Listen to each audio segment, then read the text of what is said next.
Sowore. Lagos belong to no tribe. Sowore kicks against renaming of Charly Boy bus stop. Others. Activist politician Omo Sowore has condemned the renaming of Lagos Street by officials of the state government. A video clip currently making the rounds on social media captured official announcing the renaming of the popular Charly Boy bus stops to Olamide Bado bus stops. Okay. The action has attracted condemnation from both residents and other concerned Nigerians, who claimed that the move was more about politics than urban development concern.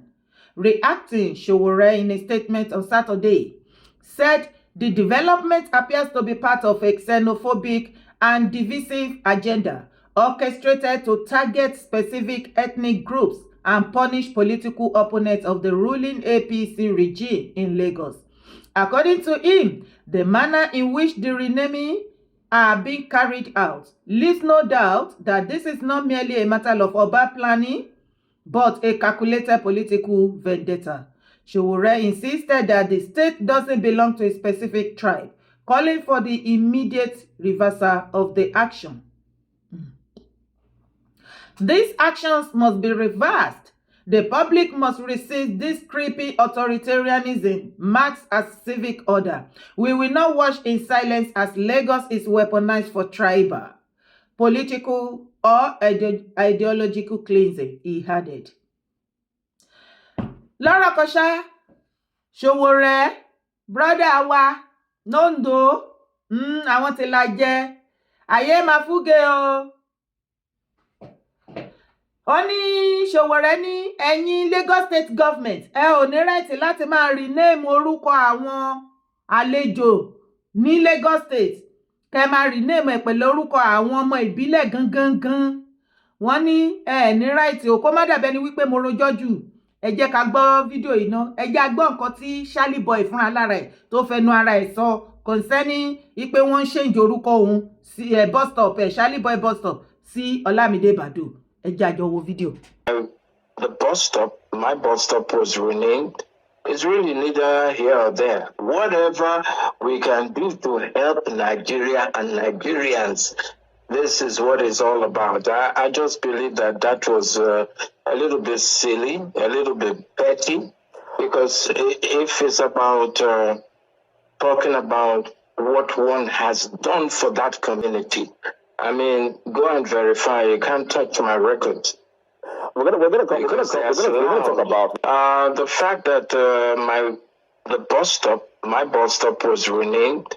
It's really neither here or there. Whatever we can do to help Nigeria and Nigerians, this is what it's all about. I just believe that was a little bit silly, a little bit petty, because if it's about talking about what one has done for that community, I mean, go and verify. You can't touch my records. Sowore kò tí become president, ó ti command tone. Lagos belong to no tribe. Ó wá sọ fún Lagos State Government pé go and reverse it back. Make sure you go back kó lọ yí orúkọ yẹn kí Lagos State Government kẹ́ lọ yí orúkọ yẹn padà sí orúkọ Charly Boy. Kẹ́ pa orúkọ Olamide Bado rẹ̀ kúrò ńbẹ̀. Charly Boy yẹn ló máa jẹ́ for life. Ẹ gbà mí, ẹ gbà wá ọmọ Yorùbá, ẹ gbà wá lọ́wọ́ Mr. Sowore. Ó ní Lagos belongs to no tribe. Situation kan máa ṣẹlẹ̀ tó máa fojú àwọn tó wà láàrin wa tó ń gbàbọ̀dè, àwọn alábọ̀dè àárín ọmọ Yorùbá máa fojú wọn. Lára àwọn tó ń ta ọmọ Yorùbá ilẹ̀ Yorùbá further tribe tó ń jẹ́ kí wọ́n máa rí wa fín. Kán máa kọ́ wa ń kó lórí ilẹ̀ bàbá wa, kán máa rí wa bẹ́ẹ̀ nípa àjámọ̀ nǹkankan.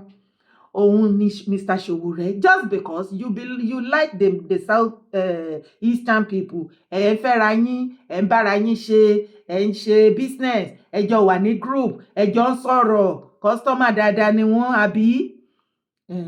Èmi náà ní anything against them. The only problem tá jọ wá ní lẹ́nu ọjọ́ mẹ́ta ni wípé àìmọye àwọn fídíò wọn tí mo máa ń rí ní orí YouTube tí wọ́n máa ń kọ fún Yorùbá.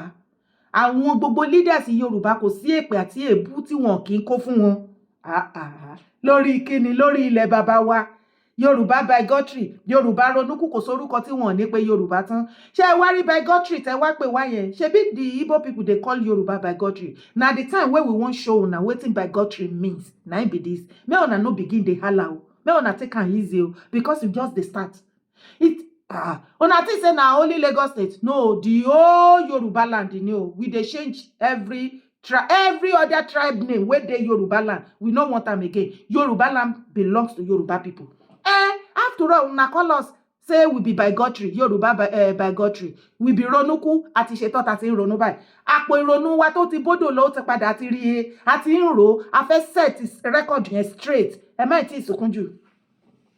Mr. Sowore, geographically, nípa Nigeria bó ṣe pín northern part of Nigeria and southern part of Nigeria. In the southern part of Nigeria, there is southeast, south-south, and southwest. And in the north also, there is north central, northeast, and so there. Geographically, Ibo, Mr. Sowore, question kan péré tí mo fẹ́ bi yín nìyẹn. Geographically, Ibo ni wọ́n ka Lagos State mọ́, ká má kàn rojọ́ jù. Ṣé north central, northeast, northeast, northern, ṣé northern part ni wọ́n ka Lagos State mọ́ geographically? Okay, ṣé south-south náà ka Lagos State mọ́? Mr. Sowore, please answer us. Ṣé southeast ni wọ́n ka Lagos State mọ́ geographically? Àbí southwest? Gbogbo ibi tí mo wá mention yìí tó bá ti wá jẹ́ pé southwest òun ni wọ́n ka Lagos State mọ́.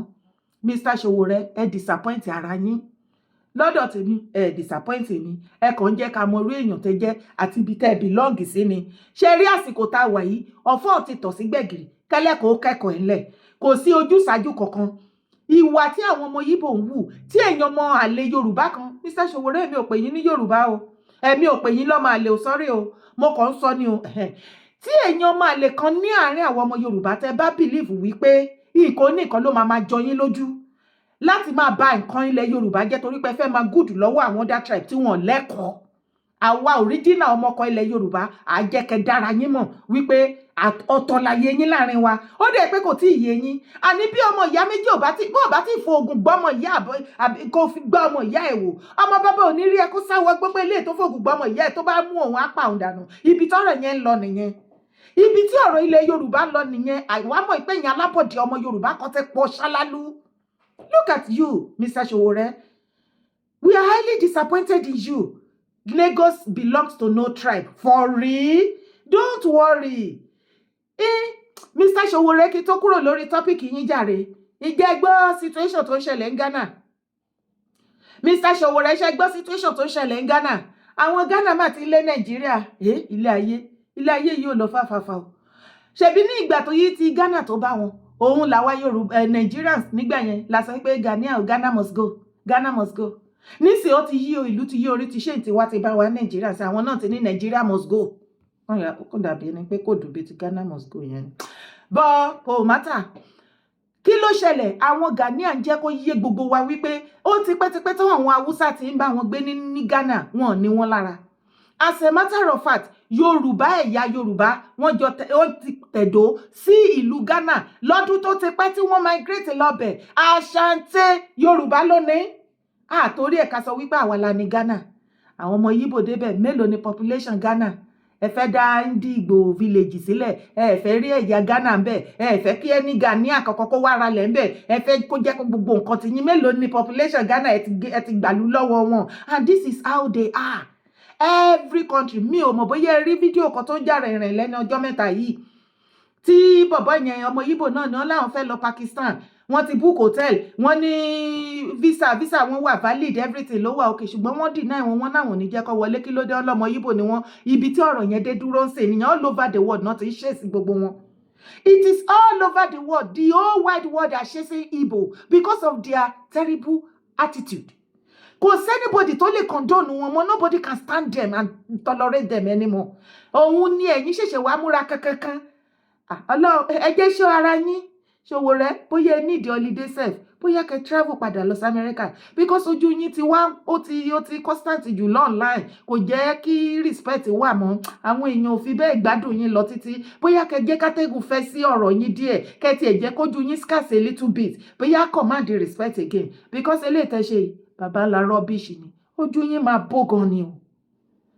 Tẹ́ ẹ bá rí nǹkan tí àwọn ọmọ Yíbò ń ṣe fún Yorùbá tẹ́ ẹ rí nǹkan kan sọ tí Yorùbá wá gbé ìgbésẹ̀ tẹ́ wá fẹ́ máa àtáàkì ọmọ Yorùbá tí Yorùbá bá àtáàkì yín padà ṣẹ́mi yín gbé ṣé you can stand it Mr. Sowore ẹ bring it on. Ibẹ̀ ni kọ́kọ́ là ń lọ ẹ̀yin èèyàn mi, ibẹ̀ ni kọ́kọ́ là ń lọ.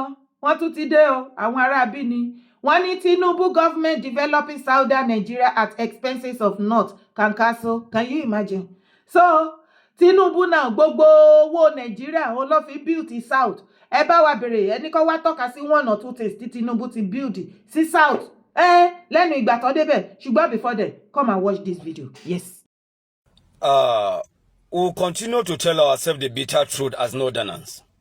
Since 1999, while Western region were building their region and developing their region, in the North we were promoting religion intolerance, religious fanaticism, religious extremism, and religious bigotry. And today we have turned the Northern region to become like Somalia, when Lagos GDP is more than the GDP of 19 northern states.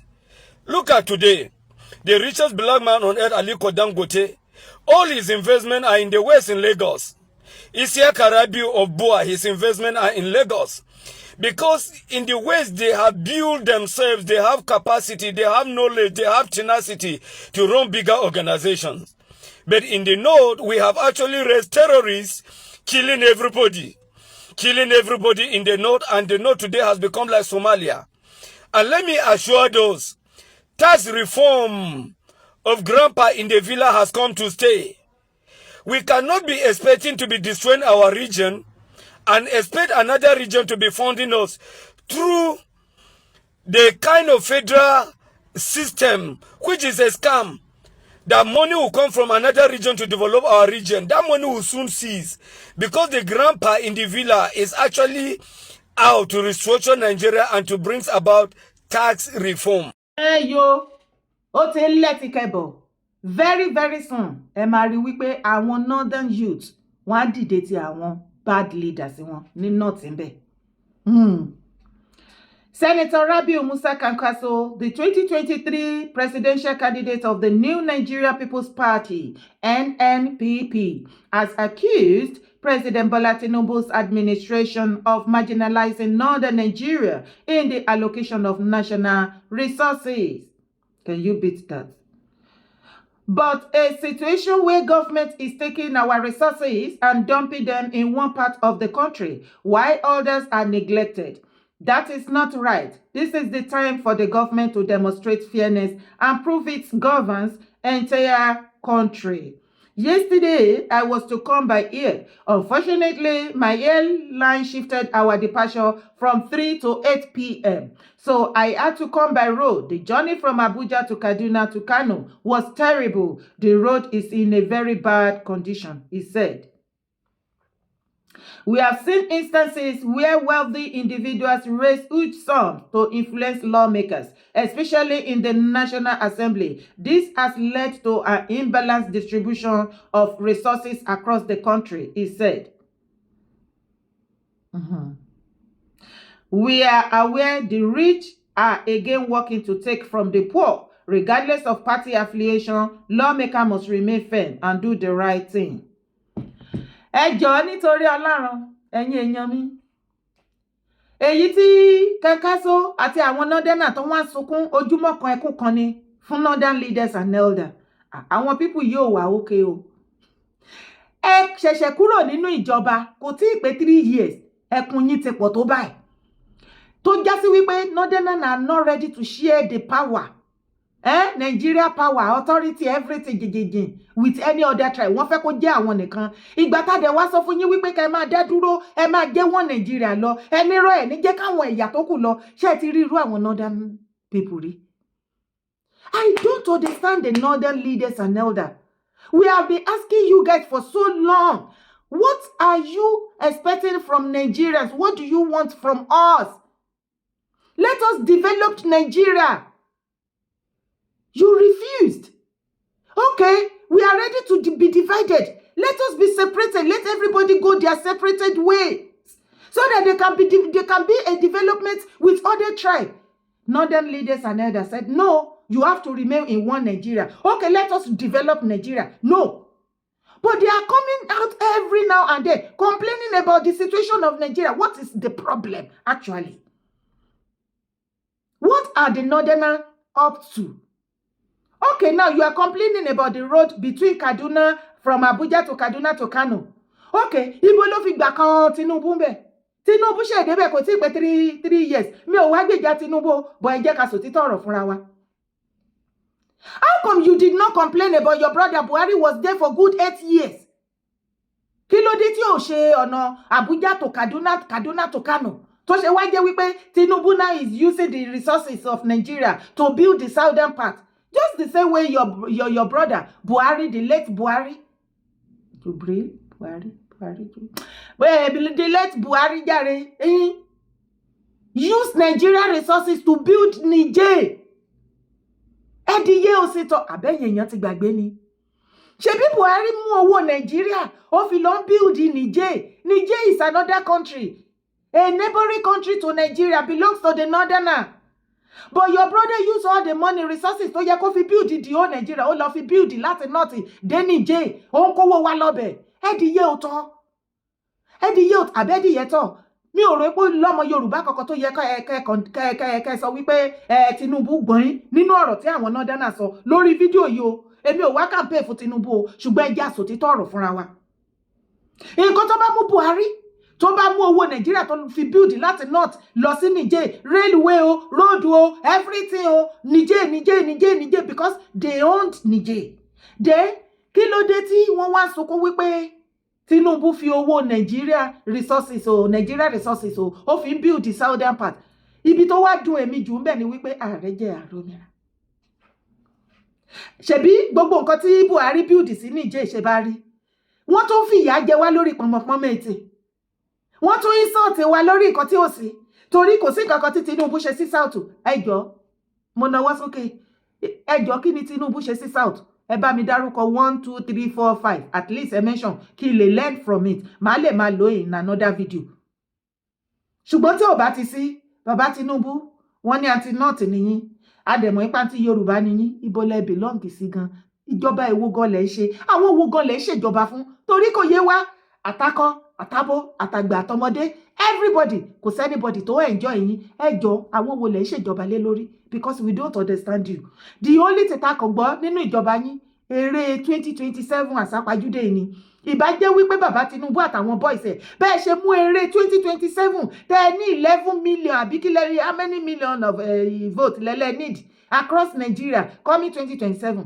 Tó bá yí pé bẹ́ẹ̀ ṣe mú energy lórí election 2027 lẹ́ ṣe mú ọ̀rọ̀ ìtẹ̀síwájú ilẹ̀ Nigeria ni àbí ilẹ̀ Yorùbá ni. Kò sí anybody tó máa complain nípa ìjọba yín. Ẹ̀yin go fún wa lọ́rọ̀ sójú ń tì wá àwọn ọmọ Yorùbá on your behalf bàbá Tinubu, shame the cautious. Ara ilé ò gbádùn yín, ara àta ò gbádùn yín, ta ló gbádùn yín? Ṣẹ́yin gan gbádùn ara yín. Àwọn legislative, executive and judiciary, àwọn mẹ́ta tí bàbá Tinubu ń bọ́ tó ń govern tó ń ṣèjọba lé lórí ní Nàìjíríà nìyẹn. Bàbá Tinubu ti fẹ́ bọ́ wọn pa, wọ́n ti fẹ́ kú dànù lórí owó ti fẹ́ pa wọ́n, àníjú owó ti fẹ́ pa wọ́n. Ìgbádùn ti pọ̀ jù. Àwọn mẹ́ta yẹn executive, legislative and judiciary, àwọn tí bàbá Tinubu ń bọ́ tó rí ní gbogbo Nàìjíríà nìyẹn. The remaining one of us, ìgbẹ́nilé wa lọ́dọ̀ bàbá Tinubu. Lẹ́yìn ṣẹwárí 2027 yẹn, àní gbẹgẹdẹ máa gbiná, northern àbá yín po nǹkan tí ò ní tán. Àwa àkúkú lérè I expect anything good from you because you have nothing to offer us. Gbogbo ọmọ Yorùbá, ẹ jẹ́ ajídìde kẹjẹ́ àfọwọ́ ara wa túwọ́ ara wa ṣe. Ẹ jẹ́ a ní plan ìjòkó àpérò against 2027 mò ń sọ. Orúkọ tèmi ò yí padà. Yèyé dára kó owó ni mò ń jẹ́. Ṣé ọ̀rọ̀ tí Sowore tó sọ, ṣé o lọ́wọ́ sí? Tó o bá lọ́wọ́ sí, jẹ́ ká pàdé níbi comment section. Má gbàgbé láti bá mi subscribe sórí YouTube channel. Support my brand. Mi ò lè dá ṣe gbogbo ẹ̀yin tẹ́ ń bá mi subscribe. Mo dúpẹ́ lọ́wọ́ yín. Ẹ ṣé gan-an ni. Ẹ ṣeun. Ẹ ní dálé ayé ṣe. Mo dúpẹ́ mo mọ̀ lóore o. Bẹ́ẹ̀ ni, má sì gbàgbé láti bá mi like fídíò yìí. Drop your comment at the same time. Bye for now. Ire o.